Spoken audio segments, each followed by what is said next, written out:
رہے گا تو ہزاروں سکندر اعظم پیدا ہو سکتے ہیں، مگر ہزاروں سکندر اعظم مل بھی جائیں تو ایک ارسطو کو جنم نہیں دے سکتے۔ اس نے ارسطو کے بارے میں ایک بڑی ہی اچھی بات کہی کہ میرے باپ نے مجھے زندگی دی، لیکن ارسطو جیسے عظیم بوڑھے شخص نے مجھے زمین سے آسمان کی بلندیوں تک پہنچایا۔ سکندر اعظم کے باپ نے مرنے سے پہلے یہ خواہش کی تھی کہ اگر میں مر جاؤں تو میرے بعد تم دنیا کو فتح کرنے کے لیے نکل پڑنا۔ چنانچہ اس خواہش کو مد نظر رکھتے ہوئے سکندر اعظم اس مقصد کے لیے تیار ہو گیا۔ اس نے اپنی ماں کو مقدونیہ ایک جرنیل کے حوالے کیا اور خود 5000 گھڑ سوار اور 30,000 پیدل لے کر دنیا کو فتح کرنے کے لیے چل نکلا۔ البتہ ارسطو نے اس کے ساتھ جانے سے انکار کر دیا، کیونکہ اس کی نظر میں لوگوں کا خون اتنا عام نہ تھا کہ ندی نالوں کی صورت میں وہ اس خون کو بہتا ہوا دیکھے۔ سکندر نے روانگی سے قبل ایک بہت بڑی دعوت رکھی، جس میں سوائے ایک بوڑھے فلسفی درویش نے شرکت نہ کی۔ جب سکندر نے یہ سنا تو اسے بہت زیادہ حیرت ہوئی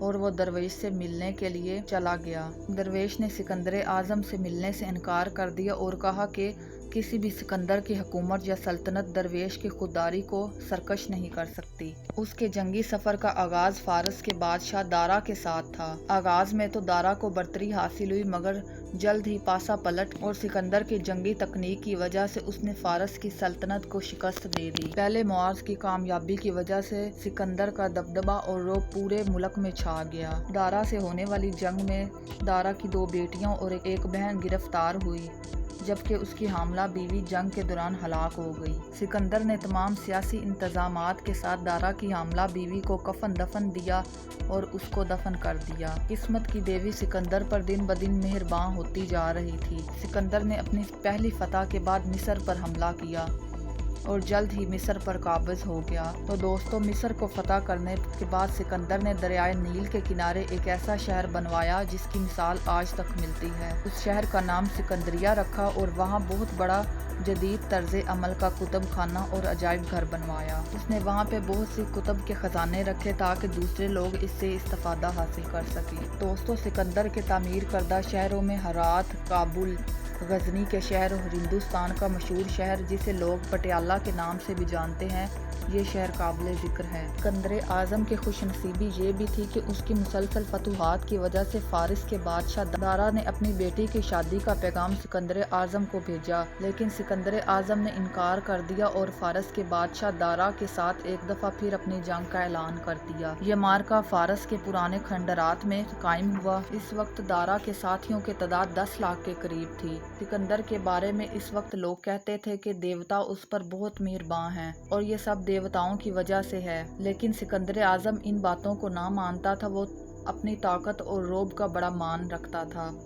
فارس کے بادشاہ کی افواج چونکہ 10 لاکھ کے قریب تھی، لیکن ان کا حوصلہ بہت ہی پست تھا، اس لیے سکندر کے ماتھے پر ایک دفعہ پھر کامیابی کا جھومر جھومنے لگا۔ اس جنگ میں سکندر کے ہاتھ 1,10,000 پونڈ لگے۔ فارس کی اگلی منزل ایران کا شیراز نامی دروازہ تھا۔ وہاں افواج کے بہت سے خیمے تھے اور افواج ہر وقت ان خیموں میں بیٹھی تھی۔ یہاں سکندر کے لشکر نے حملہ کیا تو خیموں میں رہائش پذیر تمام افواج بھاگ نکلی۔ سکندر کے ہاتھوں آئی دولت پہلے والے خزانوں سے بھی کئی زیادہ قیمتی تھی۔ ادھر فارس کا بادشاہ دارا ہمدان جیسے شہر میں چھپ گیا، لیکن سکندر نے حوصلہ نہ چھوڑا اور سکندر نے اس کا پیچھا کیا اور ریگستانی علاقے میں اسے جا دبوچا۔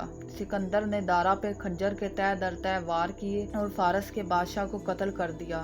سکندر نے جب دیکھا کہ فارس کے بادشاہ کی لاش لاوارث پڑی ہے تو سکندر نے اپنی چادر اتار کر اس کے اوپر ڈال دی اور تمام شاہی رسومات کے ساتھ اس کو دفن کر دیا۔ دوستو، فارس کا موجودہ نام ایران ہے اور ایران کی فتح کے بعد سکندر پر نہایت برا وقت آیا، کیونکہ اس کے ایک جانی دوست نے اس کے ساتھ مخالفت شروع کر دی۔ ایک دن جب سکندر اعظم جانوروں کی قربانی اپنے دیوتاؤں کے سامنے دے رہا تھا تو اس کا جگری دوست جسے کرائٹس کہتے تھے وہ آیا اور اس نے کہا، تمہاری یہ قربانی کسی کام کی نہیں، کیونکہ تم نے لوگوں کا خون بہایا ہے۔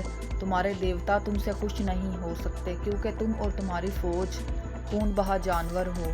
سکندر چونکہ حکمران تھا اس لیے اپنی بے عزتی کو برداشت نہ کر سکا اور اپنے ساتھ کھڑے ہوئے سپاہی سے خنجر لیا اور اپنے دوست کو قتل کر دیا۔ اس کے بعد سکندر پر ایسا گہرا صدمہ ہوا کہ اس کو اس کے دوست کی یادیں ہر وقت ستانے لگی۔ اس کو اس کے دوست کے ساتھ گزرا وقت یاد آنے لگا اور بچپن کی رفاقتیں بھی یاد آنے لگی۔ وہ اکثر نڈھال رہنے لگا۔ لاکھوں لاشوں کے درمیان جو شخص کبھی سسکاری بھی نہ برتا تھا، آج اس کی آنکھوں میں ہر وقت پچھتاوے کے آنسو تھے۔ اس منظر کو دیکھ کر اس کا پورا لشکر بہت سوگوار ہو گیا اور اس کے لشکر کے ساتھیوں نے اس کو تسلی دی کہ اس کے دیوتاؤں کی مرضی کی وجہ سے اس کا دوست قتل ہوا ہے، کیونکہ دیوتا کسی کے آگے نہیں جھکتے۔ دوستو، اب مغرب اور شمال کی فتح کے بعد سکندر کا اگلا مقصد مشرق کی جانب روانہ ہونا تھا۔ وہ کوہ ہندو کش کو عبور کرتے ہوئے پاکستان کے علاقے سبات سے ٹیکسلا میں داخل ہوا۔ تو دوستو، ٹیکسلا کے حکمران، جسے امبی بھی کہا جاتا تھا، اس حکمران نے مقابلے کی بجائے سکندر اعظم کا بڑی اچھی طرح سے اہتمام کیا اور اس کو بہت اچھی دعوتیں دی۔ اس طرح سے سکندر اور امبی دوست بن گئے۔ لیکن 5 سال گزرنے کے بعد اس خطے کے نئے حکمران، جسے چندر مکھ موریہ بھی کہتے تھے، سکندر کے سپاہیوں کو شکست دی اور خطے سے نکال کر رکھ دیا۔ ٹیکسلا کے بعد سکندر جہلم کی طرف روانہ ہوا۔ وہاں کا حکمران سکندر کے قدموں میں گر گیا اور سکندر سے معافی مانگنے لگا کہ میں تم سے مقابلہ نہیں کر سکتا سکندر، جو آپ میرے لیے حکم دیں میں کرنے کو تیار ہوں۔ تو سکندر نے کہا، بول تیرے ساتھ کیا کیا جائے؟ تو وہ سکندر سے کہنے لگا جو ایک بادشاہ دوسرے بادشاہ کے ساتھ کرتا ہے۔ سکندر کو یہ بات اس قدر پسند آئی کہ اس نے اس کے ساتھ جنگ سے انکار کر دیا اور جہلم اس کے حوالے کر دیا۔ سکندر کی اب اگلی منزل ہندوستان تھی، مگر اس کی فوجوں نے اس کے خلاف بغاوت کر دی۔ اس کی فوجیں چنانچہ 10 سال سے اپنے خاندان اور قبیلوں سے دور تھی، اس لیے اب وہ ایک قدم بھی اٹھانے کی روادار نہ تھی۔ سکندر چونکہ بڑی مشکل سے اس جنگ سے واپسی پر راضی ہوا تو وہ سخت بیمار ہو گیا۔ واپسی پر مقدونیہ میں اس کی علالت کی خبر جنگل میں آگ کی طرح پھیلی۔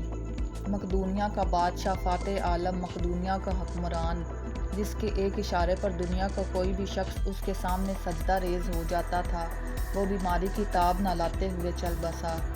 سکندر 323 قبل مسیح میں مقدونیہ میں اپنی موت کے ہاتھوں شکستہ ریز ہو گیا۔